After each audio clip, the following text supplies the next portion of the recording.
லவ்தேத்து இயேசுஸ் கிறிஸ்துஸ். இயேசு கிறிஸ்துவுக்கு புகழ். தமிழ் கூறும் நல்லுலகில் வாழும் அனைத்து அன்புள்ளங்களுக்கும் வத்திக்கான் வானொலியின் வணக்கம். இறைவன் உங்கள் உள்ளத்தையும் இல்லத்தையும் தன் அன்பாலும் அருளாலும் அமைதியாலும் இன்றும் என்றும் நிரப்புவாராக.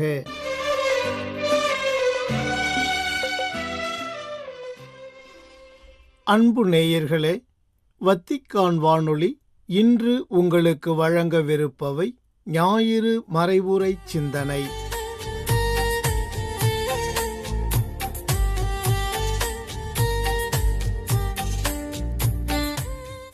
ஆண்டவருடைய பாடுகளின் குருத்து ஞாயிறு.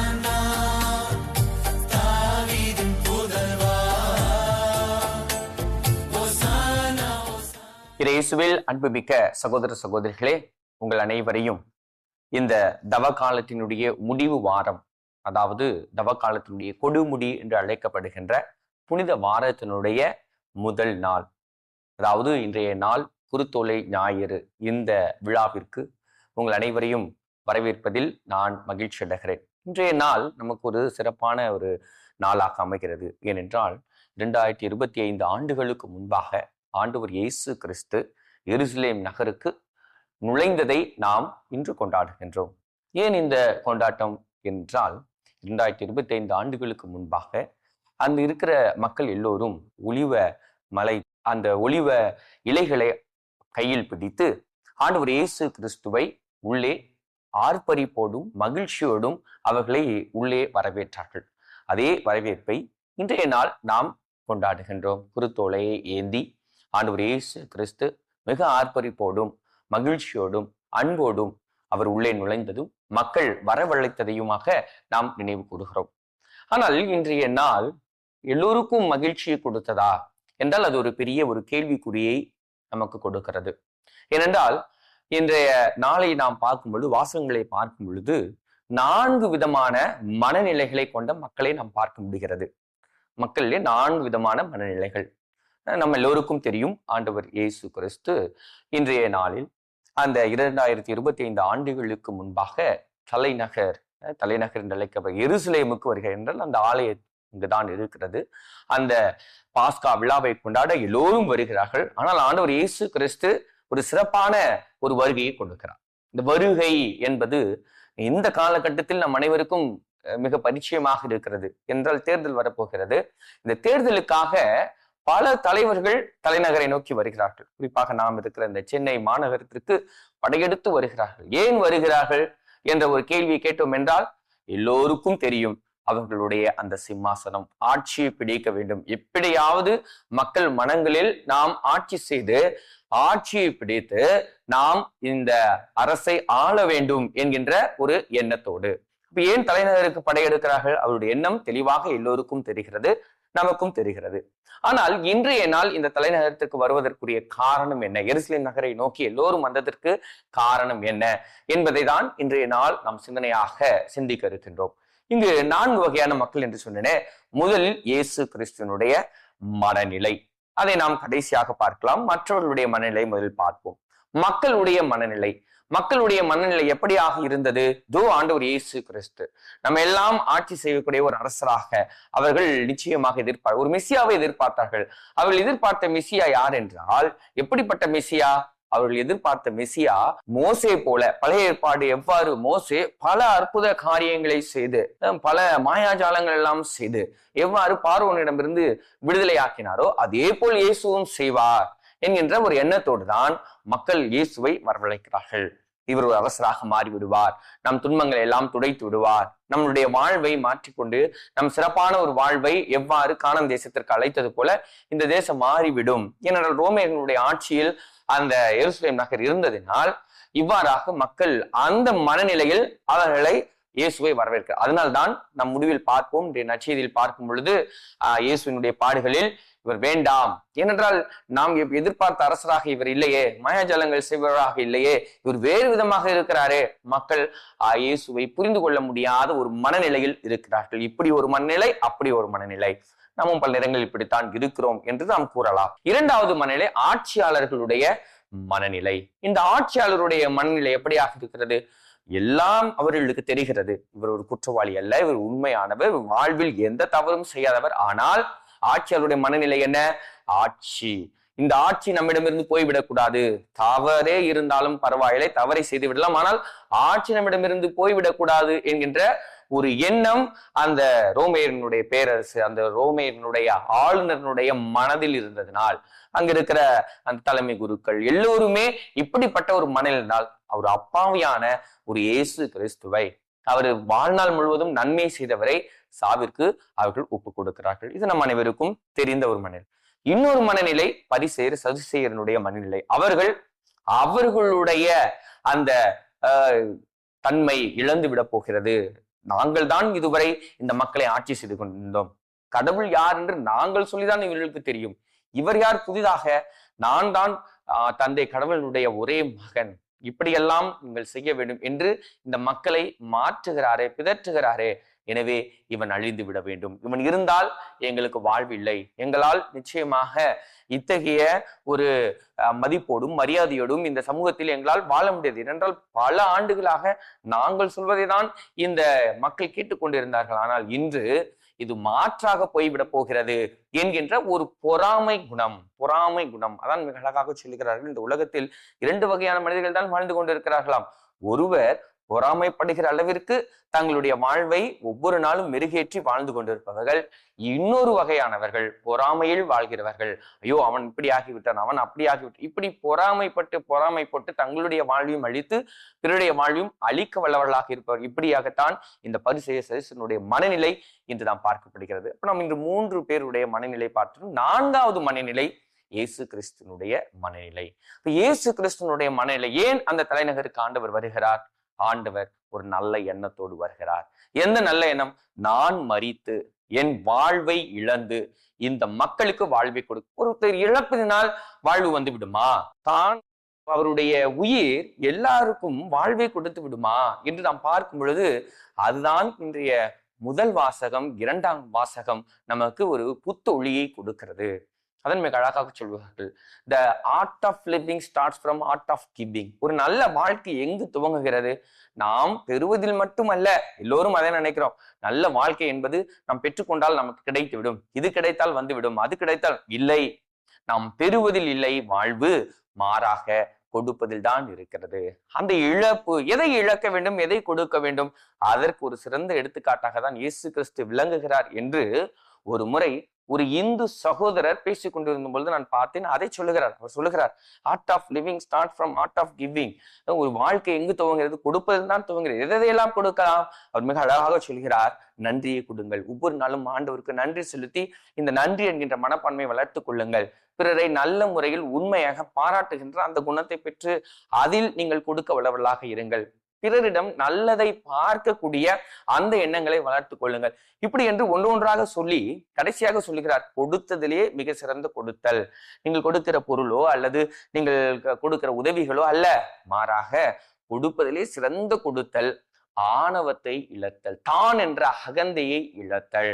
அப்ப இழத்தல் என்பது ஒரு வாழ்வை கொடுக்கிறது என்று மிக அழகாக சொல்லுகிறார். தான் என்ற அகந்தை இல்லை என்றால் எல்லோருக்கும் அது வாழ்வு, எல்லோரையும் அதே போல் வாழ அது கற்றுக் கொடுக்கிறது. அதற்கு ஒரு சிறந்த எடுத்துக்காட்டு யார் என்று சொல்லும் பொழுதுதான் சொல்லுகிறார், அதுதான் இயேசு கிறிஸ்து. இயேசு கிறிஸ்து அவர் வாழ்ந்த பொழுது எந்த தவறும் செய்யவில்லை, எல்லோருக்கும் நன்மையை தான் செய்தார், எல்லா மக்களுக்கும் நன்மை செய்தார். ஆனால் அதே மக்கள் இயேசு கிறிஸ்துவை சிலுவையில் அறையும்படி சொல்லி அறையப்படும் பொழுது அந்த ஆண்டவர் இயேசு கிறிஸ்து என்ன சொல்லுகிறார்? தந்தையே, இவர்களை மன்னியும், இவர்கள் செய்வது என்னவென்று தெரியாமல் செய்கிறார்கள், இவர்களை மன்னியும் என்கின்ற அந்த சொற்றொடர்கள், அந்த தான் என்றாக அவர் நினைத்திருந்தால் அவர்களுடைய தேவதூதர்களை சொல்லி எல்லோரையும் அழைத்து விட முடியும். மிக அழகாக அவர் 40 நாள் நோன்பு இருந்த பொழுது சாத்தான் சோதிக்கும் பொழுது சொல்ற, என் தேவதூதர்கள் அழைத்திருந்தால் எல்லாவற்றையும் செய்து முடிப்பார்கள் என்று ஆண்டவர் இயேசு கிறிஸ்துவே சொல்கிறார். ஒரு காணொளியில் நான் பார்த்த பொழுது இவ்வாறாக நடக்கும் பொழுது இயேசு சிலுவையில் இறக்கிறார். இவ்வளவு அநியாயமாக நடக்கிறது. இது அப்படியே விண்ணுலகத்தில் பார்க்கிறார்கள். விண்ணுலகத்தில் இந்த சம்மனசுக்கள் எல்லோரும், தூதர்கள் எல்லோரும் ஒரு வாளை வைத்துக் கொண்டு தயாராக இருக்கிறார்கள். தோ எங்களுடைய எஜமான், எங்களுடைய தளபதி இப்படியாக நடந்து கொண்டு இருக்கிறாரே, இவர் இறக்கப் போகிறாரு, அநியாயமாக இருக்கிறாரே, இவர் என்ன சொல்லுகிறார், இவர் சொல்வதை நாம் செய்வோம், அவர் ஒரு வார்த்தை இவர்கள் எல்லாம் கொண்டு விடுங்கள் என்று சொன்ன அந்த உலகம் அழிந்து விடும், அவர் அழித்து விடுவார்கள் என்கின்ற ஒரு மனநிலை இருக்கிறது. ஆனால் ஆண்டவர் இயேசு கிறிஸ்து என்ன ஒரு கட்டளை இடுகிறார், தந்தையே இவர்களை மன்னியும், இவர்கள் செய்வது என்னவென்று தெரியும். இந்த கட்டளை வழியாக அந்த தூதர்கள் அந்த வாளை அப்படியே வைத்து விட்டு கண்ணீர் விட்டு அழுகிறார். என்னால் அவர்களால் எதுவும் செய்ய முடியாது, என்னுடைய தலைவர் அவர்களை மன்னித்து விட்டார், என்னால் எதையும் செய்ய முடியவில்லை என்ற அந்த ஒரு மனப்பாங்கு மிக அற்புதமாக நமக்கு கிடைத்தது. அப்போ மன்னிப்பு என்பது தான் என்ற அகந்தி இழத்தல் என்பது. அதான் இன்றைய முதல் வாசகத்தை பார்க்கும் பொழுது மிக அழகாக எசாயா இறைவாக்கினர் சொல்லுகிறார், நலிந்தோருக்கு நல்வாக்கு, நல்ல ஒரு ஊக்கம் தருகிற ஒரு மனிதராக என்னை உருவாக்கும் என்று ஆண்டவர் இயேசு கிறிஸ்து சொல்லுகிறார் என்பதை முன்னறிவிக்கிறார். அது மட்டுமல்லாமல் என்னை துன்புறுத்துவோருக்கும் எனக்கு தீமை செய்தவர்களுக்கும் நான் அவர்களுக்கு தீமை செய்யாமல் அமைதியாய் இருந்தேன். ரோமேற்கு எழுதிய திருமுகம் அதிகாரம் 12:21 நமக்கு இதைதான் சொல்லிக் கொடுக்கிறது. தீமையை நன்மையால் வெல்லுங்கள். கிறிஸ்துவர்கள் என்பவர்கள் தீமையை நன்மையால் வெல்லக்கூடியவர்களாக இருக்க வேண்டும். இந்த குருத்தோலை ஞாயிறு நமக்கு கொடுக்கிற செய்தி என்ன? தீமையை நன்மையால் வெல்வது, தான் என்ற அகந்தி இழப்பது. அதுதான் இன்று 2ஆம் வாசகத்தில் ஆண்டவர் இயேசு கிறிஸ்து என்ன சொல்லுகிறார்? மிக அற்புதமாக அவருடைய அந்த இறை வார்த்தைகள் இருக்கு. பிலிப்பியர் திருமுகம் பவுல் சொல்வது போல ஆண்டவர் இயேசு கிறிஸ்து கடவுள் என்கின்ற அந்த தன்மையில் வலிந்து பற்றி கொடுத்து இல்லாமல், பாருங்க, தந்தை கடவுளுடைய ஒரே மகன் என்று வலிந்து அவர் தன்னை இழக்கிறார், அவர் கீழ்ப்படிந்தார். எப்படிப்பட்ட கீழ்ப்படிதல்? அவர் தன்னையே சாகும் அளவிற்கு, அதுவும் சிலுவை சாவியை ஏற்கும் அளவிற்கு அவர் கீழ்ப்படுதலாக இருந்த நாள் எல்லாவற்றிற்கும் மேலான பெயரை அவர் பெற்றுக்கொண்டார். நம் எல்லோருக்குமே பெரிய ஆட்களாக வேண்டும், பெரிய மனிதராக இருக்க வேண்டும், நாம் நிச்சயமாக விண்ணத்திற்கு செல்ல வேண்டும், ஆண்டவருக்கு பிடித்தவர்களாக வாழ வேண்டும் என்றெல்லாம் நினைக்கிறோம். ஆனால் நம்முடைய மனப்பாங்கு மனநிலை எப்படியாக இருக்கிறது? பல நேரங்களில் இந்த மக்களின் மனப்பாங்கு, இங்கு ஒரு பேச்சு, அங்கு ஒரு பேச்சு, இப்படி ஒரு பேச்சு, அப்படி ஒரு பேச்சு, நமக்கு எந்த லாபமும் இல்லை என்றால் அவரையே நாம் மதிக்க வேண்டும் என்கின்ற அந்த எண்ணம், அதை இன்று ஆண்டவர் அறவே அழிக்கும்படி நமக்கு சொல்லுகிறார். அதே போல இந்த அரசியல் இருக்கிறவர்கள், அந்த பொறுப்பில் அதிகாரத்தில் இருக்கிற மனப்பாங்கு, நான் அதிகாரத்தில் இருக்கிறேன், அதிகாரத்தை நான் பற்றி கொண்டிருக்க வேண்டும், அதனால் அது தீமையாக இருந்தாலும் நான் அதை அனுமதிப்பேன், ஏனென்றால் என்னுடைய பதவி போய்விடும்.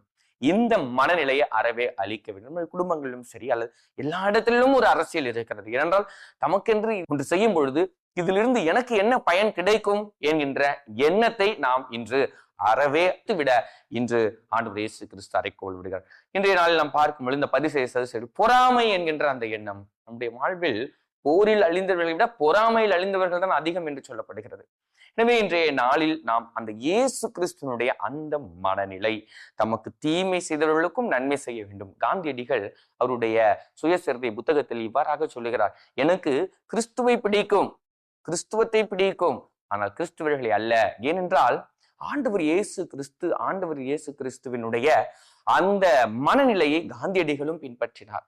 அவர் மலைப்பொழிவு அந்த 5 வசனங்களை படித்துதான், அவர் 5ஆம் அதிகாரத்தில் வருகிற அந்த மலைப்பொழிவை படித்துதான் அகிம்சையை இந்த உலகத்திற்கு கொடுத்தார். அந்த அகிம்சையின் வழியாக ஒரு நாட்டிற்கு விடுதலை கொடுத்தார். அதனால்தான் இந்த உலக மக்கள் எல்லோரும் இன்றுமே மகாத்மா காந்தியை பாராட்டுகிறார்கள்.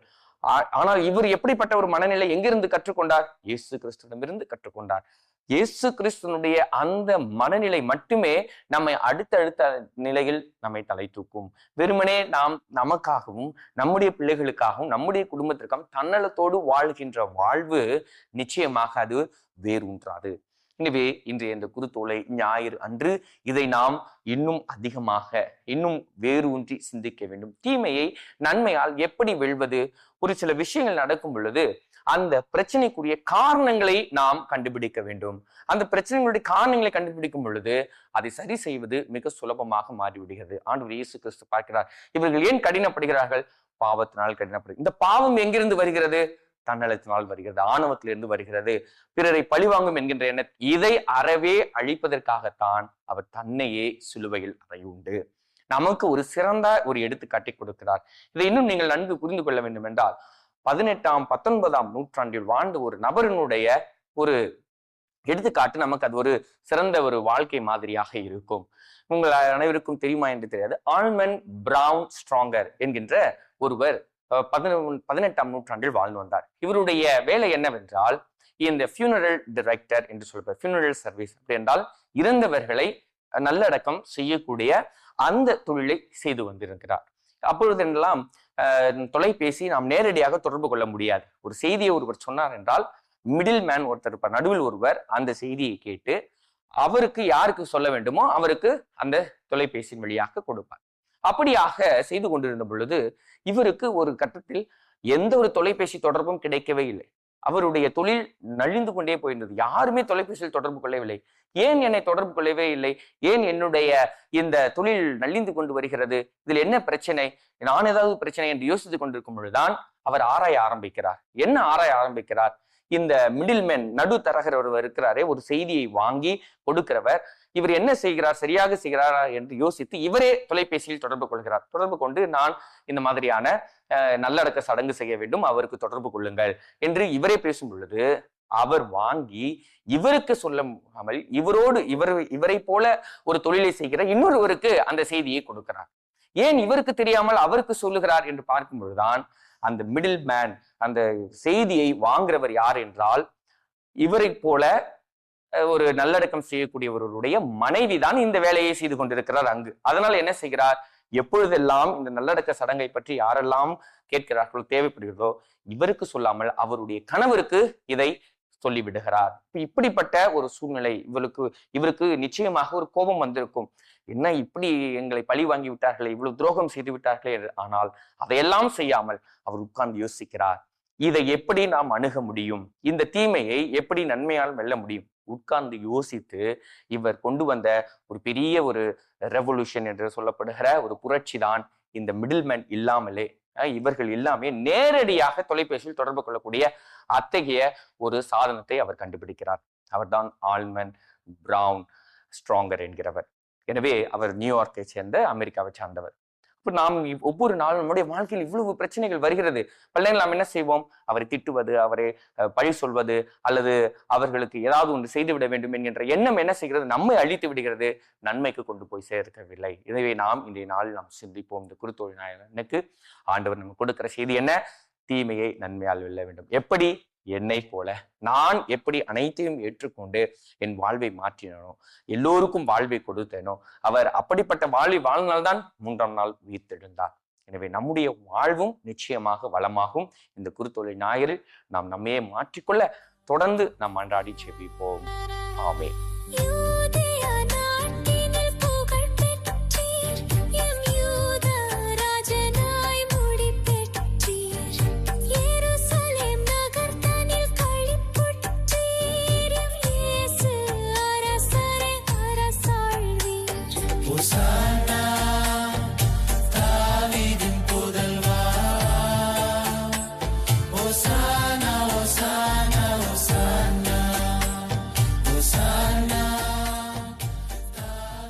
நேயர்களே, இந்நேரம் வரை நீங்கள் கேட்டு இறையருள் பெற்று மகிழ்ந்தது ஆண்டவருடைய பாடுகளின் குருத்து ஞாயிறு குறித்த மறைவுரை சிந்தனை. இத்துடன் வத்திக்கான் வானொலியின் இன்றைய நாள் நிகழ்ச்சிகள் நிறைவு பெறுகின்றன. உங்கள் செவிமடுத்தலுக்கு நன்றி. வணக்கம்.